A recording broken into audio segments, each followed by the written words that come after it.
Sometimes the most extraordinary encounters happen in the most ordinary moments. Dr. Sarah Chun thought she was just treating another elderly patient with chest pains in the emergency room that Tuesday night. She had no idea that the quiet man in the worn jacket, clutching his chest and speaking softly about his discomfort, controlled a business empire worth over $200 million. What started as a routine medical examination would soon transform into a life-changing encounter that neither the dedicated doctor nor the humble millionaire could have predicted. This is the true story of how a chance meeting in a hospital corridor would reveal the incredible power of human kindness, and how sometimes the people who need our help the most are hiding in plain sight.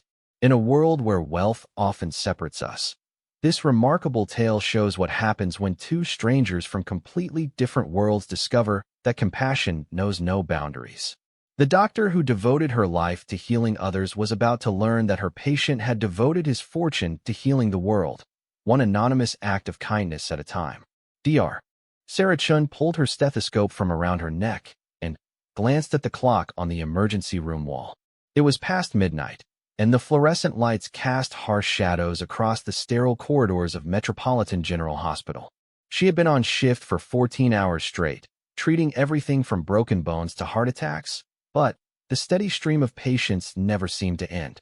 The emergency room buzzed with its usual late-night activity. Nurses hurried between beds, monitors beeped steadily, and the familiar smell of disinfectant hung in the air. Sarah had grown accustomed to this environment over her 8 years as an emergency physician, but tonight felt different somehow. She couldn't shake the feeling that something significant was about to happen. "Dr. Chun, we have another chest pain in bed 7, called out Maria, one of the senior nurses. "Elderly gentleman. Came in about 10 minutes ago. Vitals are stable, but he's complaining of pressure in his chest." Sarah nodded and made her way toward bed 7, her white coat trailing behind her. As she approached, she could see a man sitting on the edge of the examination table. He appeared to be in his 70s, with silver hair and kind eyes that seemed to hold a lifetime of stories. His clothes were simple but clean, a faded blue jacket over a white shirt, worn but well-maintained shoes, and an old leather watch on his wrist. "Good evening. I'm Dr. Chun," she said, extending her hand with a warm smile. "I understand you're having some chest discomfort tonight." The man looked up and returned her smile. There was something gentle about his demeanor, a quiet dignity that immediately put Sarah at ease. "Thank you for seeing me, Doctor. I'm Robert Harrison, and yes, I've been having this pressure in my chest for the past hour or so. I probably should have come in sooner, but I didn't want to be a bother." Sarah was struck by his politeness. In her years working in emergency medicine, she had encountered all types of patients, some demanding, others frightened, many in pain, and not always pleasant. But Robert Harrison seemed genuinely concerned about inconveniencing the medical staff, despite his obvious discomfort. "You're not a bother at all, Mr. Harrison. That's exactly what we're here for," Sarah assured him as she began her examination. "Can you tell me more about this pressure? When did it start, and what does it feel like?" Robert shifted slightly on the table, his hand moving to his chest. "It started while I was walking home from dinner. Just this heavy feeling, like someone was pressing down on my chest. It's not sharp pain, more like a weight. I thought maybe it was just indigestion from the meal, but it hasn't gone away." As Sarah listened to his description, she mentally ran through the possible diagnoses. Chest pain in an elderly patient always required careful evaluation. It could be anything from acid reflux to a heart attack, and her job was to determine which end of that spectrum they were dealing with. "Do you have any history of heart problems, Mr. Harrison?" she asked as she placed her stethoscope on his chest. "Not that I know of," he replied. "I try to stay active, eat well. I walk several miles every day, actually. My wife used to say I was too stubborn to get sick." His voice carried a hint of sadness as he mentioned his wife, and Sarah noticed the absence of a wedding ring. "Your wife?" Sarah asked gently as she continued her examination. "She passed away 3 years ago," Robert said quietly. "Cancer. We were married for 48 years. He paused, looking down at his hands. "She was the one who always made sure I took care of myself. Since she's been gone, I'm afraid I don't pay as much attention to these things as I should." Sarah felt a wave of sympathy for this kind man who was clearly still grieving his loss. She had seen how the death of a spouse could affect elderly patients, often leading to neglect of their own health. "I'm sorry for your loss, Mr. Harrison. 48 years is a beautiful testament to your love." "Thank you, doctor. She was my everything." Robert's eyes brightened slightly. "But enough about that. I'm sure you have more important things to worry about than an old man's memories."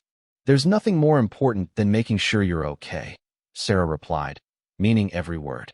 She continued her examination, checking his heart rate, blood pressure, and oxygen levels. Everything seemed stable, but she knew that didn't rule out serious cardiac issues. As she worked, Sarah found herself curious about Robert's life. There was something about him that suggested depths she couldn't quite identify. His clothing was simple, almost worn, but his speech was educated and thoughtful. His hands showed signs of hard work, but there was also something refined about his manner. "What kind of work did you do, Mr. Harrison?" she asked as she prepared to order some tests. "Oh, a little bit of everything over the years," Robert replied with a modest smile. "I started out in construction when I was young, then moved into business. I've been retired for about 10 years now, though I still keep my hand in a few things here and there." There was something in the way he said business that made Sarah think there was more to the story, but she didn't press. Patients often simplified their backgrounds, and she respected his privacy. "I'm going to order an EKG and some blood work," Sarah explained, "just to make sure everything is okay with your heart. It might take a little while to get the results back." "That's fine, doctor. I'm not in any hurry." Robert settled back against the pillows. "I appreciate how thorough you're being." As Sarah left to order the tests, she reflected on her patient. There was something special about Robert Harrison, though she couldn't put her finger on exactly what it was. Maybe it was his genuine kindness in an environment where people were often stressed and difficult. Maybe it was the way he seemed more concerned about inconveniencing others than about his own health. The tests were ordered, and while they waited for results, Sarah found herself checking on Robert more frequently than her other patients. Each time she stopped by his bed, he greeted her with the same warm smile and asked how her night was going. "You know, doctor, I've been in a few hospitals over the years visiting friends," Robert said during one of her visits. "But I don't think I've ever met a physician who was as kind and attentive as you are. Your parents must be very proud." Sarah felt herself blush at the compliment. "Thank you, Mr. Harrison. That means a lot coming from you. Medicine can be challenging, but patients like you remind me why I chose this profession." "Tell me about that choice," Robert said, settling in for a longer conversation. "What made you want to become a doctor?" Sarah found herself opening up to this stranger in a way that surprised her. "I grew up in a small town where the nearest hospital was an hour away. When I was 12, my younger brother got very sick with pneumonia, and by the time we got him to the hospital, he was in critical condition. The doctor who treated him saved his life, but it was touch and go for several days." She paused, remembering that frightening time. "During those days in the hospital, I watched the doctors and nurses work around the clock to help my brother and the other patients. I saw how much difference they made in people's lives, not just medically but emotionally too. They gave my family hope when we had none." "And your brother?" Robert asked with genuine interest. "He's a teacher now, married with 3 kids. Completely healthy." Sarah smiled at the thought of her brother's family. "But watching him fight for his life made me realize that I wanted to be the person who could make that difference for other families." "That's a beautiful reason to choose medicine," Robert said thoughtfully. "It takes a special kind of person to dedicate their life to helping others. I imagine it's not always easy." "No, it's not," Sarah admitted. "The hours are long, the stress is high, and you see a lot of suffering. But moments like this, getting to talk with patients like you, remind me that it's worth it." Robert nodded slowly. "You know, doctor, I've learned something over the years. The people who dedicate themselves to helping others, like you do, they often forget to take care of themselves. When was the last time you had a vacation?" Sarah laughed, but there was little humor in it. "Vacation? What's that?" "I honestly can't remember the last time I took more than a day off.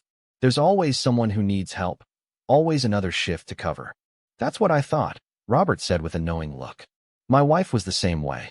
She was a nurse, actually, worked in pediatrics for 30 years.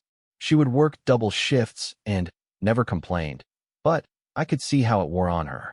I finally had to convince her that she couldn't help anyone else if she didn't take care of herself first. There was something in Robert's voice that suggested he understood the medical profession from more than just a patient's perspective. Sarah was about to ask more when Maria approached with the test results. Dr. Chun, the EKG and blood work are back, the nurse reported, handing Sarah a clipboard.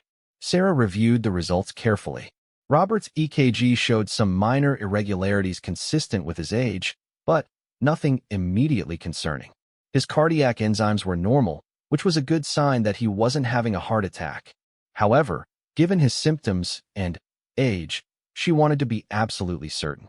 "Good news, Mr. Harrison," she said, returning to his bedside. "Your initial tests look pretty good. Your heart rhythm is normal, and the blood work doesn't show any signs of a heart attack. However, I'd like to keep you for observation overnight and run a few more tests in the morning, just to be safe." Robert nodded thoughtfully. "Whatever you think is best, doctor. I trust your judgment completely. Is there anyone I should call for you? Family members who should know you're here?" Sarah asked, realizing she hadn't thought to ask about emergency contacts earlier. "No, there's no one to call," Robert replied, and there was a loneliness in his voice that touched Sarah's heart. "My wife and I never had children, and I don't have any close family left. But don't worry about me, doctor. I'm used to being on my own." The matter-of-fact way he said this made Sarah's chest tighten with sympathy. Here was this kind, dignified man, clearly unwell, and spending the night alone in a hospital with no one to worry about him or visit him. It seemed profoundly unfair. "Well, you're not alone tonight," Sarah said firmly. "I'll be here all night, and I'll make sure you're comfortable. Is there anything I can get for you?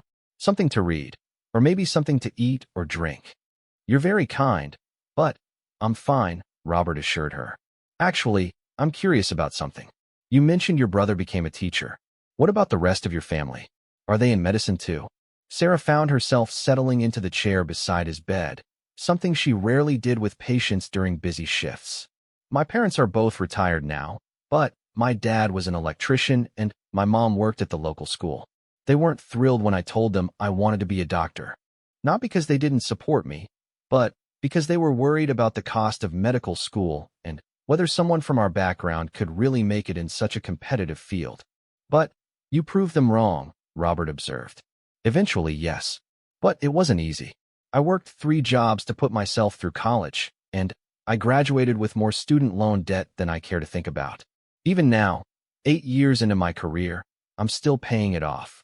Sarah wasn't sure why she was sharing such personal details with this patient, but something about Robert's gentle manner encouraged honesty. Robert listened intently, his expression growing more thoughtful with each detail. Student loans can be a tremendous burden, especially in medicine where the education is so expensive and takes so long. It must be difficult to focus on helping others when you're worried about finances. "It is," Sarah admitted. "Sometimes I wonder if I should have chosen a different specialty, one that pays better. Emergency medicine is rewarding, but it's not the most lucrative field. My loans will probably be with me for another 15 years at least." "But you don't regret your choice?" Robert asked. "Never," Sarah replied without hesitation. "This is exactly where I'm supposed to be, doing exactly what I'm supposed to be doing. I just wish the financial stress didn't sometimes interfere with my ability to focus solely on patient care." Robert was quiet for a moment, seeming to process her words carefully. "You know, doctor, I've been fortunate in my life. I've learned that money is just a tool, and the best use of any tool is to help accomplish something meaningful. What you do here, the lives you save, and the comfort you provide, that's as meaningful as it gets." There was something in his tone that made Sarah look at him more clothed. The emergency room had quieted down by 3 in the morning, leaving only the soft hum of machines and the occasional footsteps of the night staff. Sarah had successfully stabilized the car accident victim and completed rounds on her other patients, but her thoughts kept drifting back to Robert Harrison. When she finally had a moment to check on him, she found him sitting up in bed, looking out the small window at the city lights beyond. "Can't sleep?" she asked softly, not wanting to startle him. Robert turned toward her with that same gentle smile, she had come to appreciate over the past few hours. I've never been much of a sleeper, doctor. My mind tends to stay active, especially in new places. How are your other patients doing? Sarah was touched that even in his current situation, Robert was concerned about others. Everyone is stable. The car accident victim will be fine, thanks to quick work by the paramedics and our trauma team. You really should try to get some rest, though. Your body needs it to heal. I suppose you're right, Robert agreed, though he made no move to lie down. But, since I'm awake anyway, would you mind if I asked you something? Of course, Sarah said, settling into the chair beside his bed once again. Something about these quiet conversations with Robert had become the highlight of her long shift. You mentioned your student loans earlier, and it got me thinking about the challenges young doctors face today. The debt burden must be enormous compared to when I was young. Robert's expression was thoughtful, almost calculating. If you don't mind me asking, how much does medical school cost these days? Sarah hesitated for a moment. Discussing finances with patients wasn't something she typically did, but Robert's genuine interest and the intimate nature of their conversations throughout the night had created an unusual bond. Too much, she said with a rueful laugh. Between undergraduate and medical school, I'm looking at about $300,000 in debt. It sounds astronomical, doesn't it? Robert's eyebrows rose slightly, though Sarah couldn't tell if it was surprise at the amount or something else. That is substantial, he agreed. And, with interest rates, I imagine it grows quickly if you can't pay it down fast enough. Exactly. The minimum payments barely cover the interest, so the principal just keeps growing.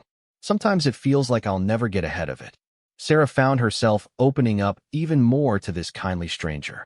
I love what I do, but there are nights when I lie awake wondering if I made the right choice. I could have been a nurse practitioner with a fraction of the debt, or chosen a completely different field altogether. But then, you wouldn't be here to help people like me tonight, Robert pointed out gently. Sometimes the most important paths in life are the most difficult ones. There was wisdom in his words that seemed to come from deep personal experience. Sarah studied his face in the dim light of the room, noting the intelligence in his eyes and the way he seemed to consider each word carefully before speaking. What about you, Mr. Harrison? You mentioned you were in business.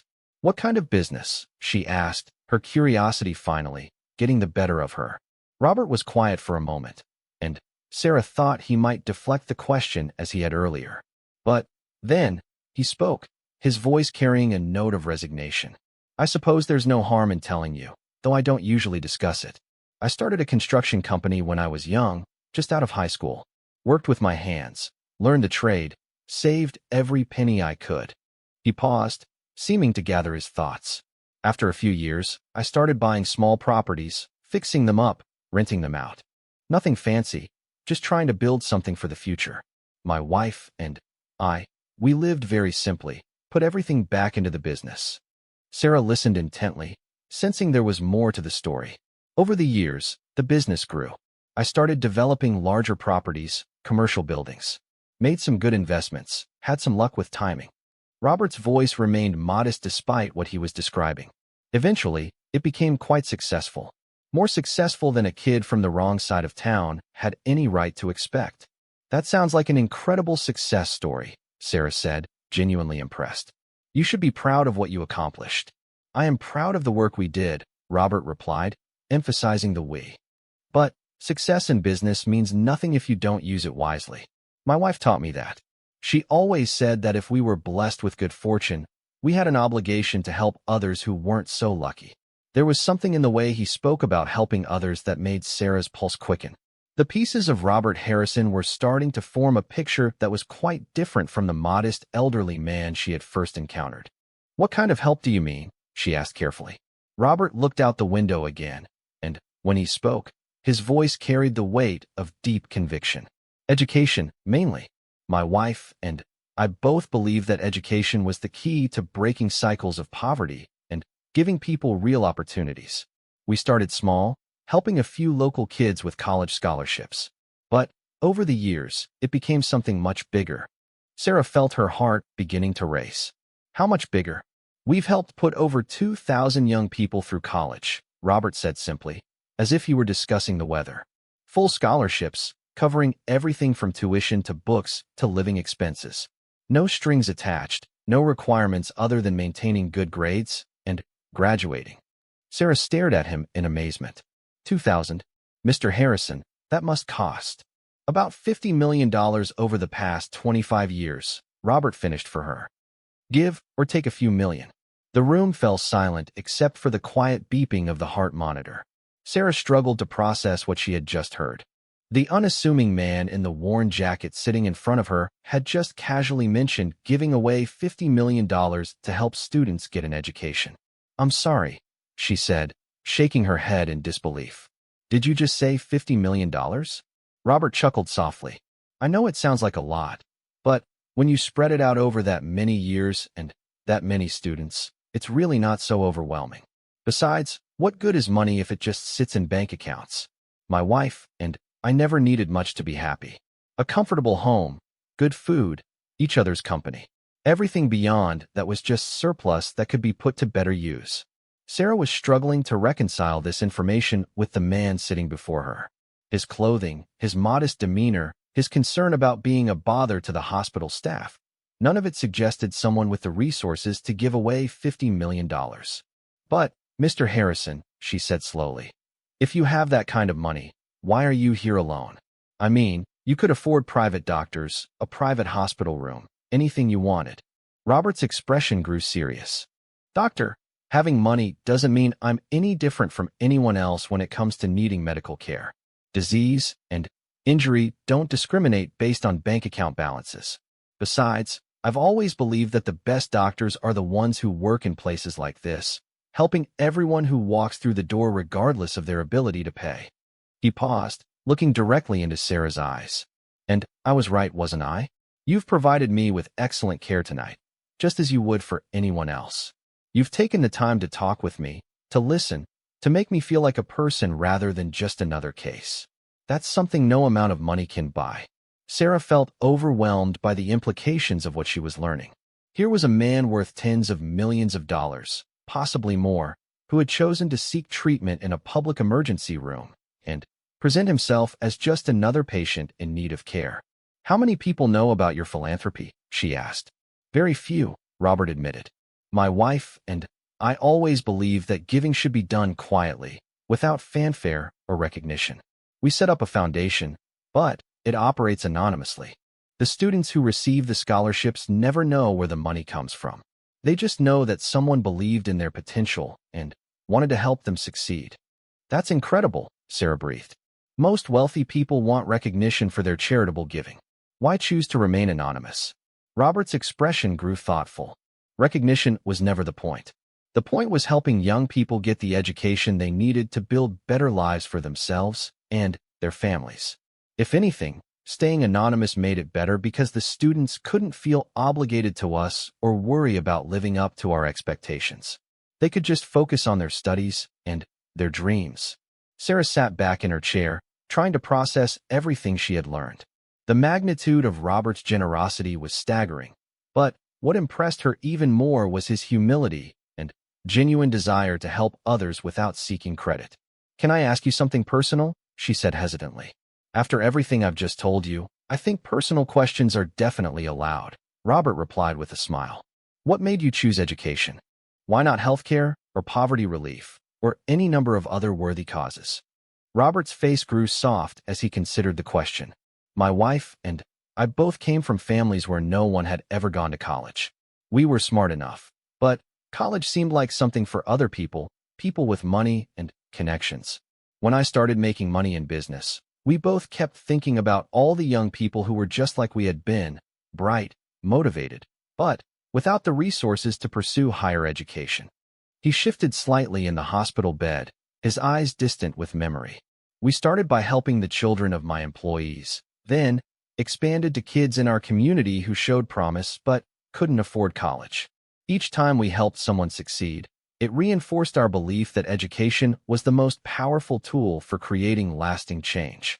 It must be incredibly rewarding to see those students graduate and build successful careers," Sarah observed. "Oh, it is," Robert's face lit up. "We've had students become doctors, teachers, engineers, business owners. Some of them have started their own scholarship programs to help the next generation. It creates this wonderful ripple effect of people helping people. Sarah found herself thinking about her own educational journey and the struggles she had faced. You know, Mr. Harrison, hearing your story makes me feel a bit ashamed about complaining about my student loans earlier. Don't feel ashamed, Robert said firmly. Your situation is exactly why programs like ours are so important. No one should have to choose between pursuing their calling and financial security. The fact that you chose medicine despite the debt burden shows tremendous courage and commitment. There was something in his tone that made Sarah look at him more closely. Mr. Harrison, can I ask you something else? Of course. How do you choose which students to help? Is there an application process or criteria they have to meet? Robert's answer surprised her. Actually, we're always looking for deserving candidates. Our foundation has people who work with guidance counselors and community organizations to identify students who have the academic ability and motivation to succeed in college but lack the financial resources. We're particularly interested in students who are pursuing fields that help others, education, medicine, social work, that sort of thing. The way he emphasized medicine sent a small thrill through Sarah's chest, but she tried to ignore it. This was just a conversation with a patient, not a job interview or scholarship application. That's wonderful, she managed to say. I'm sure you've changed countless lives. We've tried to make a difference, Robert said modestly. But, you know, doctor, sitting here tonight and talking with you has reminded me of something important. Sometimes the people who are already working to help others are the ones who most deserve support themselves. Before Sarah could respond to this cryptic statement, her pager buzzed again. She glanced at it and sighed. I'm sorry, I need to check on another patient. But, Mr. Harrison, thank you for sharing your story with me. It's truly inspiring. Thank you for listening, doctor. And for everything you've done for me tonight. You've reminded me why I believe so strongly in supporting people like you. As Sarah walked away to tend to her next patient, her mind was spinning with everything Robert had told her. She found it difficult to concentrate on the routine case in front of her, her thoughts constantly drifting back to the remarkable man in bed 7. The idea that someone with such vast resources could be so humble and focused on helping others challenged every assumption she had about wealthy people. Robert Harrison wasn't seeking recognition or praise. He wasn't flaunting his success or demanding special treatment. He was simply a kind man who had been blessed with good fortune and chosen to use it to help others achieve their dreams. Dawn broke slowly over Metropolitan General Hospital, painting the emergency room in soft golden hues that somehow made the sterile environment feel more welcoming. Sarah had managed to catch a brief nap in the break room around 5 in the morning, but her dreams had been filled with images of Robert Harrison and the incredible story he had shared with her. When she returned to check on him at 7, she found him already awake, sitting up in bed, and looking remarkably better than he had the night before. The color had returned to his face, and the tightness around his eyes that had indicated pain was completely gone. Good morning, Mr. Harrison, she said warmly.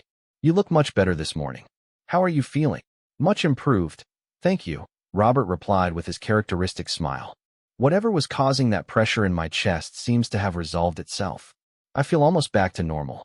Sarah nodded, pleased but not surprised. Sometimes chest pain in elderly patients could be caused by stress, acid reflux, or minor heart rhythm irregularities that corrected themselves with rest and observation. I'm glad to hear that. I'd still like to run a few more tests this morning just to be absolutely certain everything is okay. Of course, doctor. Whatever you think is best. Robert paused, studying her face. You look tired. I hope you were able to get some rest. The fact that he was concerned about her well-being while he was the patient touched Sarah deeply. I got a little sleep. Thank you for asking. It's been a busy night, but taking care of you and talking with you actually made it better.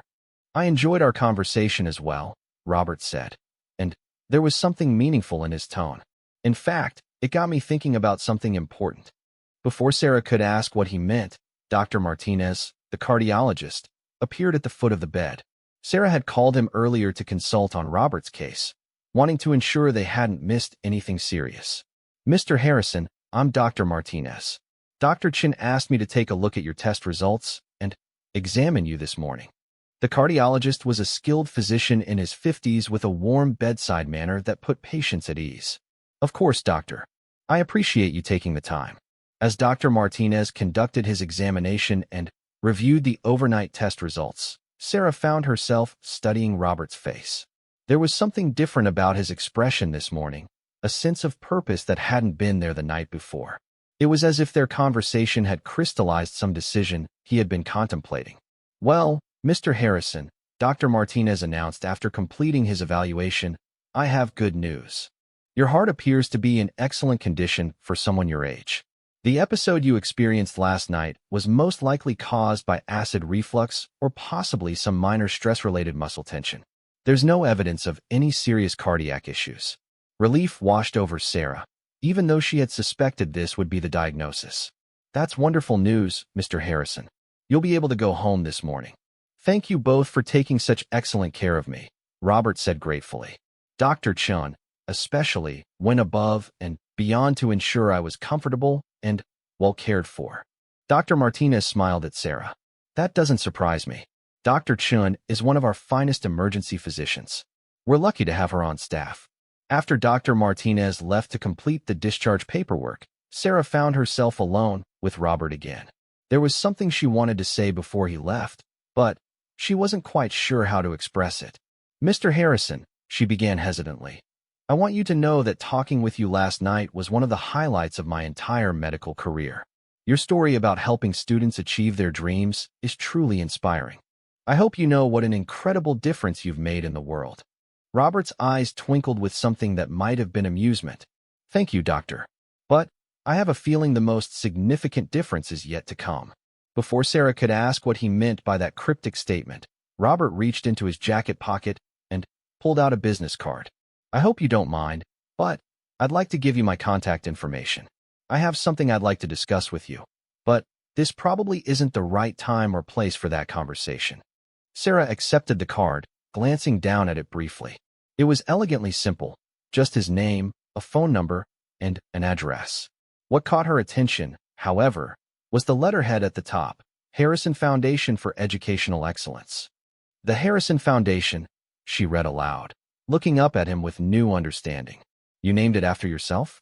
Robert chuckled. "Actually, it was my wife's idea. She said if we were going to help people, we might as well be proud enough to put our name on it. Though, as I mentioned, we still prefer to keep our giving anonymous." Sarah studied the card more carefully, noting the prestigious address and the quality of the paper. Everything about it spoke of a substantial, professional organization. "Mr. Harrison, exactly how large is your foundation?" "Large enough to make a real difference," Robert replied diplomatically. "Dr. Chun, would you be willing to have lunch with me sometime this week? There's something I'd very much like to discuss with you." Sarah felt her heart rate increase. "Of course, but may I ask what this is about?" Robert's expression grew serious. "It's about your future, doctor, and about making sure that financial concerns never again interfere with your ability to focus on saving lives." The implications of his words hit Sarah like a physical blow. "Mr. Harrison, you can't possibly mean—" "I mean exactly what you think I mean," Robert interrupted gently. "Last night, you told me about your student loans, your dedication to emergency medicine despite the financial challenges, and your commitment to helping others regardless of your own circumstances. Everything about our conversation confirmed what I suspected the moment I met you, that you are exactly the kind of person my foundation was created to support." Sarah felt dizzy and had to sit down in the chair beside his bed. "But your foundation helps students, not established doctors." "Our foundation helps people who are committed to using their education to help others," Robert corrected. "Sometimes that means students who need help getting started. Sometimes it means professionals who need help continuing their important work without financial distractions." The room seemed to spin slightly as Sarah processed what Robert was suggesting. "Are you saying you want to pay off my student loans?" "I'm saying I want to give you the freedom to practice medicine without the burden of debt hanging over your head," Robert replied. $300,000 is a significant amount for an individual, but it's a small price to pay for ensuring that a gifted physician like you can focus entirely on patient care. Sarah stared at him, unable to form words. The magnitude of what he was offering was beyond anything she could have imagined. "Mr. Harrison, I can't possibly accept something like that. It's too much. You don't even know me." "Doctor, I've been evaluating people for scholarship support for 25 years. I've learned to recognize character, dedication, and genuine compassion for others. In the course of one night, you demonstrated all of those qualities and more. Robert leaned forward slightly, his expression earnest. You chose emergency medicine not because it pays the most, but because it allows you to help the greatest number of people who need immediate care. You work exhausting shifts without complaint. You take time to truly connect with your patients, even when you're overwhelmed with other responsibilities. He paused, letting his words sink in. Most importantly, you've chosen to dedicate your life to helping others despite significant personal financial sacrifice. That's exactly the kind of person my wife and I wanted to support. Sarah felt tears welling up in her eyes. But why me? There must be hundreds of doctors with similar situations. Perhaps, Robert acknowledged. But I didn't meet them last night. I met you.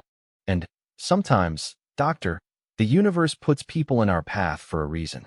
My chest pain brought me to this hospital, to this emergency room, at exactly the time when you were working. That doesn't feel like coincidence to me. The tears were flowing freely now as Sarah struggled to comprehend the life-changing opportunity being offered to her. I don't know what to say. Say you'll have lunch with me, Robert replied simply. Say you'll let me explain exactly what the foundation can do for you, and then decide whether you're willing to accept our help. Sarah wiped her eyes and tried to compose herself. Mr. Harrison, if this is real, if you're serious about this, then yes, absolutely. I would be honored to have lunch with you. Excellent. How does Thursday sound? There's a quiet restaurant downtown where we can talk privately. Thursday is perfect. I'm off that day. Sarah's mind was reeling with questions and possibilities. But, Mr. Harrison, can I ask you something? Anything. Why do you do this? I mean, I understand wanting to help people, but the scale of what you're describing, it's extraordinary. Most people with your resources might help a few individuals, but you've helped thousands. What drives that level of commitment? Robert was quiet for a moment, and when he spoke, his voice carried the weight of deep emotion. My wife and I were never able to have children of our own, doctor. It was one of the great sorrows of our lives. But over the years, we realized that through our foundation, we could help parent an entire generation of young people. Every student we've supported, every life we've helped change, they've all become part of our family in a way. He smiled, but Sarah could see the lingering sadness in his eyes. When we started the foundation, we thought we were just helping individual students. But what we discovered was that we were building a legacy of caring and giving that would outlast us. Many of our former scholarship recipients have started their own programs to help others. They understand the power of education and the responsibility that comes with being blessed with opportunities. That's beautiful, Sarah said softly. Your wife sounds like she was an amazing woman. She was extraordinary, Robert agreed. She always said that the truest measure of a life well lived wasn't what you accumulated, but what you gave away. She would have loved meeting you, doctor. She had a special appreciation for people in the medical profession. Was she sick for a long time? Sarah asked gently. 2 years, Robert replied. 2 years of treatments and hospitals and hope followed by disappointment. The doctors and nurses who cared for her during that time became like family to us. They fought for her life as hard as we did, and when the fight was over, they grieved with us. He looked directly at Sarah. That's another reason why supporting someone like you feels so right. The medical professionals who cared for my wife were angels on earth, and they all shared the same quality I see in you. The ability to combine clinical excellence with genuine human compassion. Sarah felt the weight of responsibility that came with Robert's words. If he was really going to pay off her student loans, she would be representing not just herself, but all the medical professionals who had cared for his wife and all the students his foundation had supported over the years. Mr.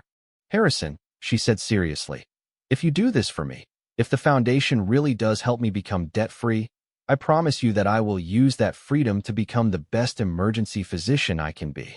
I will never take for granted the incredible gift you're offering. I know you won't, Robert replied with confidence. That's exactly why we want to help you. A nurse appeared at the doorway with Robert's discharge papers, interrupting their conversation. As Robert prepared to leave, Sarah felt a strange mixture of excitement and disbelief about what had just transpired.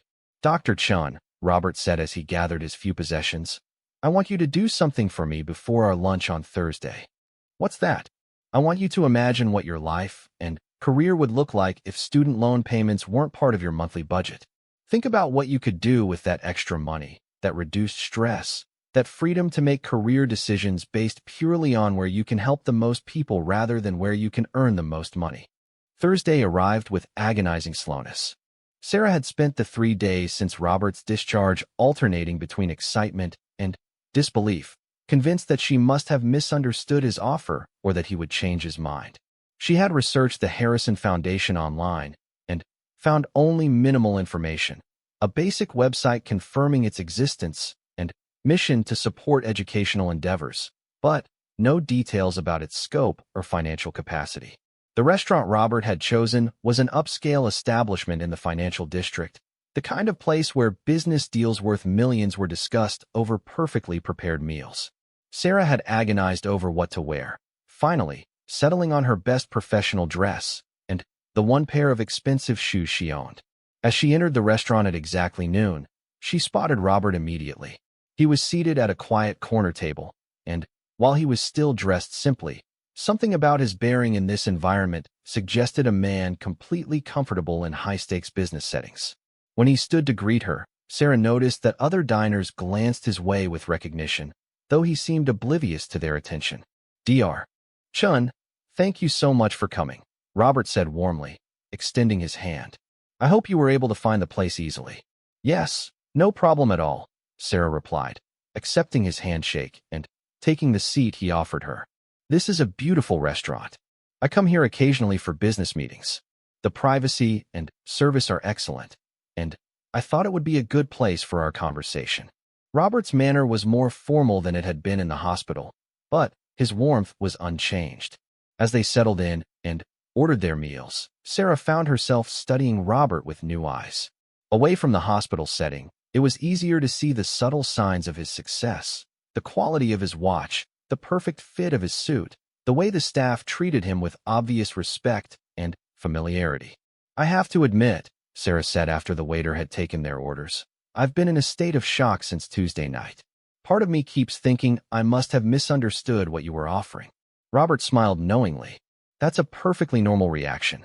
What I'm proposing is quite unusual, and I imagine it's difficult to believe that someone would make such an offer to a relative stranger. Exactly, Sarah agreed. I mean, I understand supporting students who are just starting their education, but paying off the debt of an established physician, it seems almost too generous to be real. Let me help you understand why this makes perfect sense from my perspective, Robert said, leaning forward slightly. Traditional scholarship programs help students get started, which is vitally important. But what happens after they graduate? Too often, even students with full scholarships still accumulate debt in graduate school or professional programs. They enter their careers already burdened with financial obligations that affect every decision they make. He paused as their appetizers arrived, then continued. In your case, you've already proven your commitment to helping others despite significant financial pressure. You've chosen emergency medicine, which, as you mentioned, is not the most lucrative specialty. You work in a public hospital serving patients regardless of their ability to pay. You represent exactly the kind of outcome my wife and I hope to achieve with our scholarship recipients. Sarah listened intently as Robert outlined his reasoning. So you see this as an extension of your educational support mission? Precisely. Think of it as a graduate scholarship for practicing physicians who demonstrate exceptional dedication to serving others. Robert's eyes lit up with enthusiasm. This isn't charity, Dr. Chun. This is an investment in healthcare and in the patients you'll treat for the next 30 years of your career. Their main courses arrived, and as they ate, Robert began to share more details about his foundation and his vision. Sarah learned that the Harrison Foundation had assets of over $200 million, generated through Robert's business success and conservative investment strategies. The foundation typically disbursed about $8 million annually in scholarships and educational support. $8 million a year, Sarah repeated, still struggling to grasp the scale of Robert's philanthropy. How many students does that support? About 300 new recipients annually, plus ongoing support for students already in our program, Robert explained. We provide full educational support through graduation, including graduate school for students pursuing advanced degrees in medicine, education, or social work. And now you want to add loan forgiveness to that mission? I want to pilot a new program for exceptional healthcare providers who are already making a difference, but could do even more without the burden of educational debt, Robert corrected. You would be the first recipient, but if this program is successful, we plan to expand it to help other deserving medical professionals. Sarah set down her fork, overwhelmed by the implications of what Robert was describing. Mr. Harrison, if you really do this for me, I would be the first participant in an entirely new charitable program? That's correct, which means you would also help us develop the model for how to identify and support other deserving candidates. Robert's expression grew more serious. This is one reason why choosing the right first recipient is so crucial. You would be setting the standard for everyone who follows. The weight of that responsibility was both thrilling and terrifying. What would be expected of me beyond continuing to practice medicine? Very little, actually. We would ask for an annual update on your career progress and any significant achievements. We might occasionally invite you to speak to scholarship recipients about your experience in medical school and your career. But there would be no ongoing obligations or requirements beyond continuing to be the exceptional physician you already are. Sarah felt tears beginning to form in her eyes again. I still can't quite believe this is real. Robert reached into his jacket and pulled out a leather portfolio. Perhaps this will help make it real for you. He opened the portfolio and removed a document, sliding it across the table towards Sarah. Sarah looked down at the papers in front of her. The top document was labeled Harrison Foundation Educational Debt Relief Grant Agreement. Her name was typed clearly at the top, along with details about her medical school debt that were startlingly accurate. How did you get such specific information about my loans? She asked, looking up at Robert with surprise. I hope you don't mind, but I had my foundation's research team gather some basic information about your educational background and current debt status, Robert explained. Everything was obtained through legitimate channels, public records, information you provided on hospital employment applications, that sort of thing. I wanted to make sure I understood your exact situation before making a formal offer. Sarah scanned the document, her eyes widening as she read the terms. The foundation was offering to pay off her entire student loan balance, all $298,000 of it, in one lump sum payment directly to her loan servicers. There would be no repayment required, no interest charges, and no obligations beyond what Robert had already described. This is really happening, she whispered, more to herself than to Robert. It's really happening, Robert confirmed gently. All you need to do is sign the agreement, and within 2 weeks your student loans will be completely paid off. Sarah stared at the document for a long moment, trying to process the magnitude of the gift being offered to her. Mr. Harrison, this is the most generous thing anyone has ever done for me. But I have to ask, why me specifically? There must be thousands of doctors with similar debt loads who work just as hard to help their patients. Robert was quiet for a moment, seeming to carefully consider his answer. Dr. Chun, in 25 years of philanthropic work, I've learned to trust my instincts about people. During our conversation Tuesday night, I saw something special in you, a combination of clinical skill, genuine compassion, and unwavering commitment to helping others despite personal sacrifice. He paused, looking directly into her eyes. But there was something else. You reminded me of my wife. Not physically, but in terms of your character and your approach to caring for others. She would have recognized a kindred spirit in you immediately. The comparison to Robert's beloved wife brought fresh tears to Sarah's eyes. That's the most meaningful compliment anyone has ever given me. It's also why I'm confident this is the right decision, Robert continued. My wife had an extraordinary ability to see the best in people and to recognize those who would use their gifts to make the world better. I know she would approve of this choice. Sarah picked up the pen that Robert had placed beside the agreement. If I sign this, my entire life changes. Yes, it does, Robert acknowledged. You'll have financial freedom to make career decisions based purely on where you can do the most good. You'll be able to focus completely on patient care without the distraction of loan payments. You might even be able to afford some of those luxuries that medical students dream about, like taking a real vacation. Sarah laughed through her tears. A vacation. I'd forgotten that was even possible. It's not just possible, it's necessary, Robert said seriously. Physicians who don't take care of themselves can't properly care for others. Part of the gift I'm offering you is the freedom to maintain your own well-being so you can have a long and successful career helping others. Sarah took a deep breath and signed her name to TH 6 months after her lunch with Robert Harrison. Sarah Chin's life had transformed in ways she never could have imagined.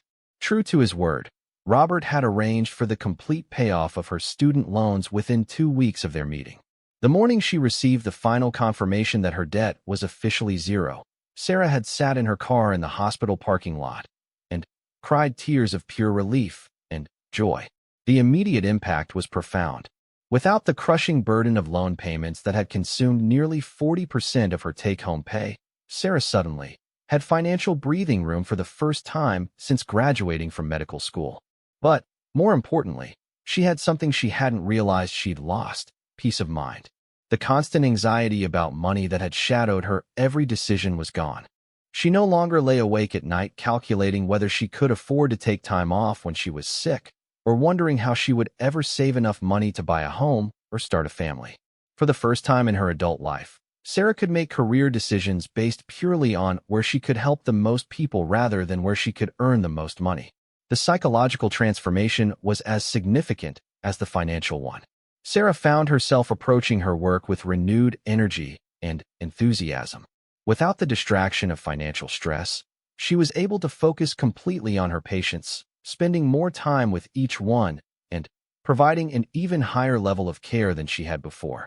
Her colleagues at Metropolitan General noticed the change immediately. Dr. Martinez commented that Sarah seemed more relaxed and confident, while the nursing staff noted that she was staying late more often to mentor young residents and medical students. Sarah had begun volunteering for additional shifts in the hospital's free clinic, work that was personally fulfilling but financially unrewarding, something she never could have afforded to do while struggling with loan payments. But perhaps the most significant change was in how Sarah viewed her role in the medical profession. Robert's gift had given her more than financial freedom. It had given her a sense of mission and responsibility that extended far beyond her individual practice. She felt like a steward of the investment that the Harrison Foundation had made in her, and she was determined to honor that trust by becoming the best physician she could be. 3 months after the loan payoff, Sarah had received a call from Robert asking if she would be willing to speak to a group of medical students who were recipients of Harrison Foundation scholarships. The invitation both honored and intimidated her, but she accepted eagerly. The evening of the speaking engagement, Sarah found herself standing in front of 40 bright, motivated medical students at the city's most prestigious medical school. As she looked out at their eager faces, she was transported back to her own medical school days and the fears and dreams she had carried with her. "When I was where you are now," Sarah began, "I thought the hardest part of becoming a doctor would be learning all the medical knowledge and clinical skills I needed to save lives. I had no idea that one of the biggest challenges I would face would be figuring out how to practice medicine the way I wanted to while managing the financial realities of educational debt."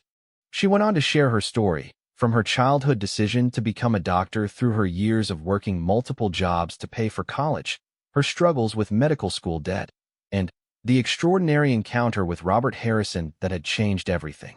"The Harrison Foundation didn't just pay off my loans," Sarah told the students. "It gave me the freedom to practice medicine exactly the way I dreamed of when I first decided to become a doctor. It allowed me to choose where to work based on where I could help the most people, not where I could earn the most money." The questions from the students were thoughtful and revealing. Many expressed the same fears Sarah had carried, that they would graduate with so much debt that they would be forced to choose high-paying specialties rather than following their true calling to primary care, pediatrics, or other lower-paid but critically important fields. "What would you say to students who are worried about being able to afford to go into family medicine or pediatrics because of their debt load?" asked a third-year student who was clearly struggling with this exact dilemma. Sarah's answer came from the heart. "I would say that the work you do in those fields is exactly why foundations like this one exist. Mr. Harrison understood that society needs doctors who choose their specialties based on passion and calling, not just earning potential. If you're committed to serving others, especially underserved populations, there are people and organizations who want to support you in that mission. After her talk, several students approached Sarah with specific questions about managing debt and making career decisions. She found herself thinking about how different her own experience might have been if she had known about resources like the Harrison Foundation when she was starting medical school. That conversation sparked an idea. Sarah contacted Robert the next day and asked if they could meet to discuss a proposal she had been developing. 2 weeks later, Sarah found herself once again sitting across from Robert at their favorite restaurant. But this time the dynamics had shifted slightly. Sarah was no longer just a grateful recipient of his generosity. She was becoming a partner in his mission to support healthcare professionals. I've been thinking about our conversation when you said I would be setting the standard for future recipients of debt relief grants, Sarah began. I have an idea for how we might expand the program in a way that could help even more people. Robert leaned forward with obvious interest. I'm listening.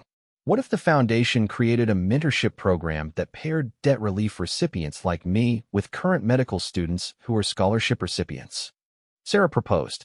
The students could get guidance from practicing physicians about career planning and managing the financial aspects of medical practice, while the debt relief recipients could help identify other deserving candidates for the program. Robert's eyes lit up with enthusiasm. That's a brilliant idea. It creates a community of support that extends beyond just financial assistance. Exactly, Sarah continued, gaining confidence as she saw Robert's positive reaction. And there's another aspect to consider. Many medical students don't even know that debt relief programs like this exist. If we could create awareness about these opportunities, we might be able to help students make better informed decisions about their specialties and career paths. Over the next hour, Sarah and Robert developed the framework for what would become the Harrison Foundation Healthcare Mentorship Initiative. Debt relief recipients would be paired with medical students for ongoing mentorship relationships. The mentors would provide career guidance, introduce students to networking opportunities, and help them understand options for managing educational debt. Dr. Chun, Robert said as they concluded their planning session, I think you may have just helped us create something even more valuable than the original scholarship program. This kind of mentorship and community building could have impacts that extend far beyond the individual recipients. I hope so, Sarah replied. Your foundation gave me more than financial relief. It gave me a sense of purpose and responsibility to help others the way I was helped. If we can create a program that multiplies that impact, we could transform healthcare education and practice in ways we can't even imagine yet. 6 months later, the Healthcare Mentorship Initiative was officially launched with Sarah serving as the program's first director.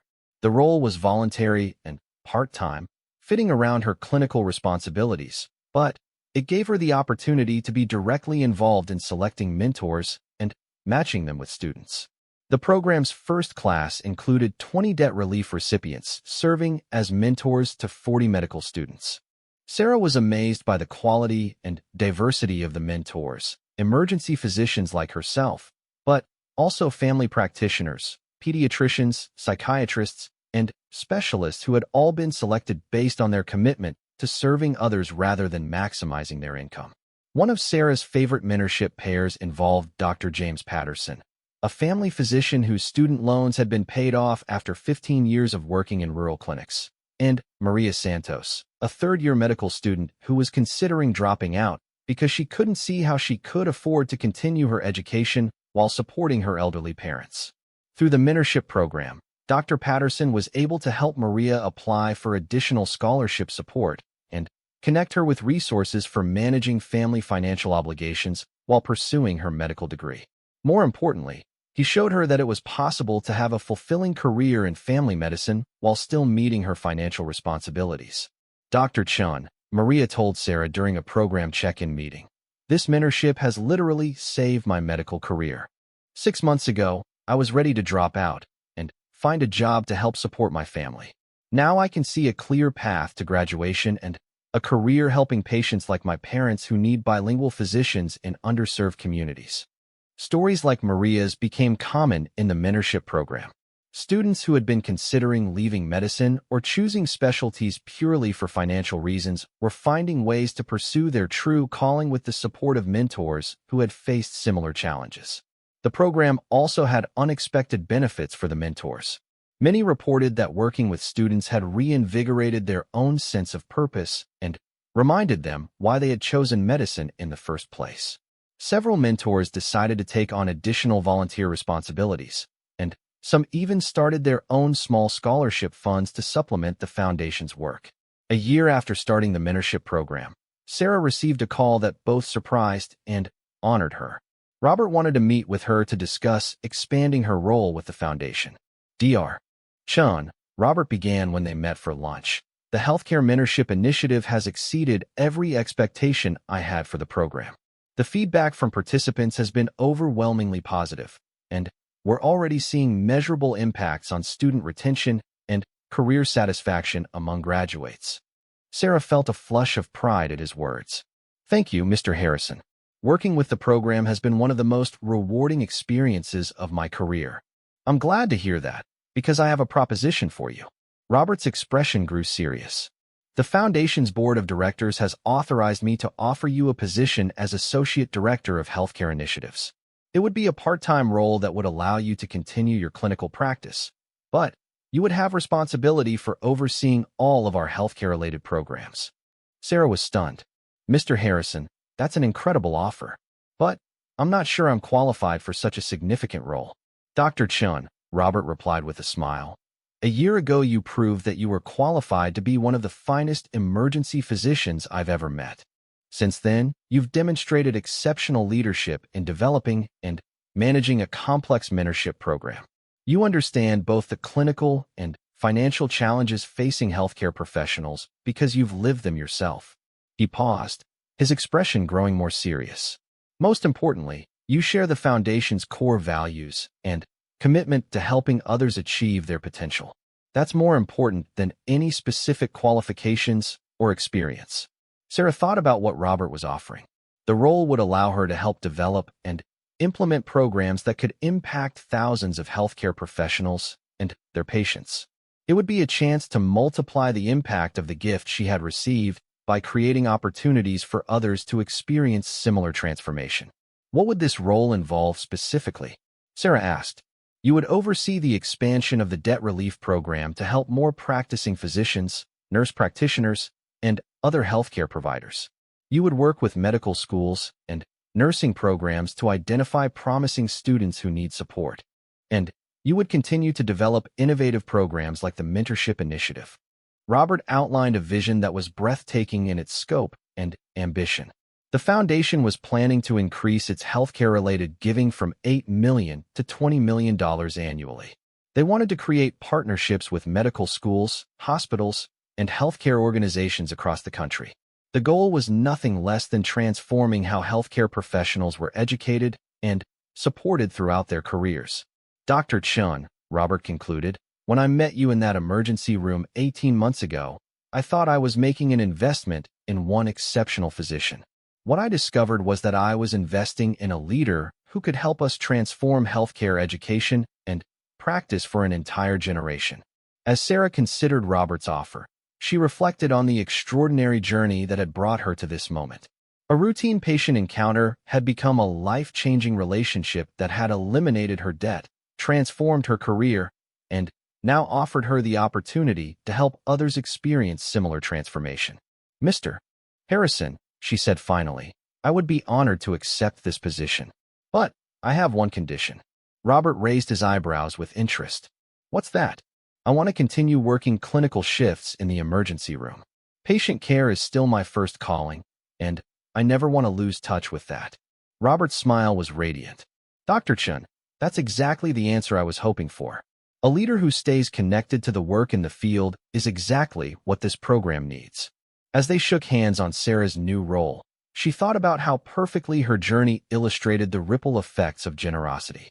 Robert's gift had freed her to practice medicine the way she had always dreamed. That freedom had enabled her to develop programs that were now helping hundreds of other healthcare professionals. And Those professionals would go on to provide better care to thousands of patients whose lives would be touched by the chain of giving that had started with one encounter between a patient and his doctor. 6 months later, Dr. Sarah Chin stood before an audience of 500 medical students, residents, and practicing physicians at the National Conference on Healthcare Education and Finance. As the Associate Director of Healthcare Initiatives for the Harrison Foundation, she was delivering the keynote address on innovative approaches to supporting healthcare professionals throughout their careers. Healthcare is fundamentally about caring for others, Sarah began her speech. But, too often, financial pressures prevent us from caring for ourselves and our colleagues the way we care for our patients. The programs I'm here to talk about today are based on a simple principle. When we invest in healthcare professionals, we're really investing in the millions of patients they will serve throughout their careers. As Sarah looked out at the audience, she spotted Robert Harrison sitting in the front row, his face beaming with pride. Next to him sat several of the foundation's scholarship recipients and debt relief beneficiaries, including Maria Santos, who was now in her final year of medical school and planning a career in family medicine. 18 months ago, Sarah continued, I was a young physician drowning in debt and wondering if I had made the right career choice. Today, I stand before you debt-free, fulfilled in my work, and privileged to help other healthcare professionals achieve similar freedom and success. This transformation didn't happen because of anything special about me. It happened because someone believed that investing in my potential would create value far beyond the initial investment. After her speech, Sarah was surrounded by conference attendees eager to learn more about the Foundation's programs. Medical school administrators wanted to discuss partnerships, practicing physicians inquired about debt relief opportunities, and students asked about scholarship applications. But the conversation that meant the most to Sarah came from a young resident who approached her as the crowd was dispersing. Dr. Chun, the resident said nervously, I'm Dr. Jennifer Walsh. I'm finishing my emergency medicine residency, and I've been offered positions at several hospitals. One is at a prestigious private hospital that would pay almost twice as much as the other option, which is at a safety net hospital serving mostly uninsured patients. Sarah recognized the dilemma immediately. It was the same choice she had faced, and that countless medical professionals faced every day. The problem is, Dr. Walsh continued, I really want to work at the safety net hospital because that's where I feel I could make the biggest difference. But I have over $400,000 in student loans, and I don't see how I can afford to take the lower-paying job. Sarah smiled, remembering her own anguish over similar decisions. Dr. Walsh, would you be interested in learning about some programs that might help you make that choice based on your professional calling rather than just financial necessity? As Sarah began explaining the Foundation's debt relief program and its expanding scope, she felt the deep satisfaction that came from being able to offer hope and opportunity to someone facing the same challenges she had once faced. Later that evening, at the conference's closing dinner, Robert Harrison stood to address the assembled healthcare professionals. His remarks were brief, but powerful. My late wife and I started our foundation because we believed that education was the most powerful tool for creating positive change in the world, Robert began. What we've learned over the past 25 years is that education is just the beginning. Real transformation happens when we continue to support and invest in people throughout their careers, giving them the freedom to pursue their highest calling and make their greatest contribution. He paused, looking directly at Sarah. Dr. Chun represents everything we hoped to achieve when we started this work agreement. As she set the pen down, she felt as though a tremendous weight had been lifted from her shoulders. The financial stress that had shadowed every decision for the past 8 years was about to disappear completely. Thank you, she said simply, knowing that no words could adequately express her gratitude. Thank you for believing in me, for seeing potential in me that I sometimes struggle to see in myself, and for giving me this incredible gift. Robert smiled and signed his own name to the agreement. Thank you for dedicating your life to helping others, and for being exactly the kind of person my wife and I hoped to support when we started this foundation. As they finished their lunch and prepared to leave, Robert handed Sarah his personal business card. I want you to stay in touch, Dr. Chun. Not because it's required, but because I'm genuinely interested in following your career and seeing the great things I know you'll accomplish. I will, Sarah promised.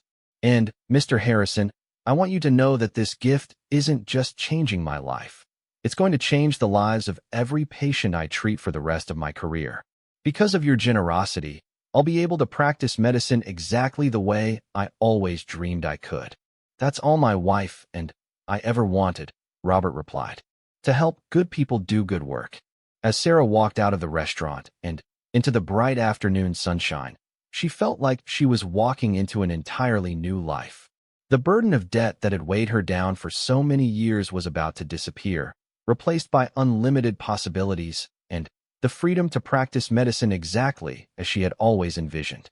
She thought about all the patients she would be able to help without the distraction of financial worry, all the extra shifts she could work because she wanted to rather than because she needed the money, and all the ways she could give back to her profession and her community. Robert Harrison had given her far more than debt relief. He had given her the gift of professional freedom and the opportunity to fulfill her true potential as a physician. As she drove back to the hospital for her evening shift, Sarah knew that her life had been forever changed by a chance encounter with an extraordinary man who understood that the best investment anyone could make was in the dreams and potential of others. Sarah nodded, already feeling overwhelmed by the possibilities. And one more thing, Robert added as he headed toward the door. Don't mention this conversation to anyone else just yet. I prefer to keep these matters private until everything is finalized. Of course, Sarah agreed. Mr. Harrison, I still can't quite believe this is happening.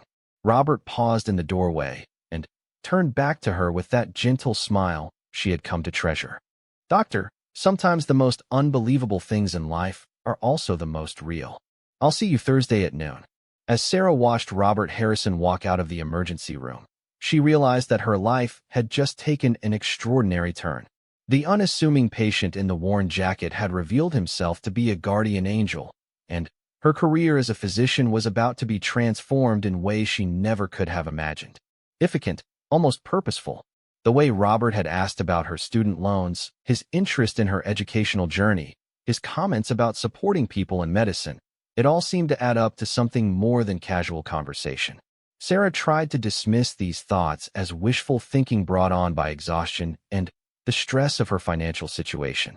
But as she completed her examination of the patient and made her notes, she couldn't shake the feeling that her encounter with Robert Harrison was about to change her life in ways she couldn't yet imagine.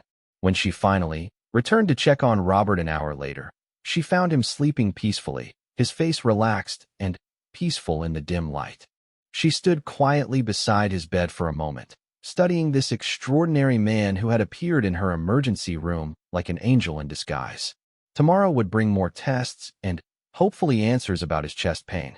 But Sarah already knew that regardless of his medical condition, Robert Harrison had given her something precious, a reminder that there were still good people in the world who used their blessings to lift others up. What she didn't know was that Robert wasn't really sleeping, and that his mind was working through the details of a plan that would soon transform the young doctor's life in the most unexpected way possible. Sally. His words carried the weight of experience, and she found herself wondering again about his background. But before she could ask any questions, her pager buzzed with another emergency. I'm sorry, Mr. Harrison, but I need to check on another patient. I'll be back to look in on you soon, Sarah said, standing reluctantly. Of course, doctor. Go help whoever needs you. I'll be fine here. As Sarah hurried away to attend to a car accident victim, she couldn't shake the feeling that there was much more to Robert Harrison than met the eye. The way he spoke about money as a tool, his obvious education and refinement despite his modest appearance, and the wisdom in his observations about her profession all suggested someone with significant life experience and perhaps resources. But what struck her most was his genuine kindness and concern for others, even while he was the one lying in a hospital bed with chest pains. In her years of practice, Sarah had learned to read people quickly, and everything about Robert Harrison spoke of a man of character and depth. Little did she know that the unassuming patient in bed 7 was about to change her life in ways she could never have imagined.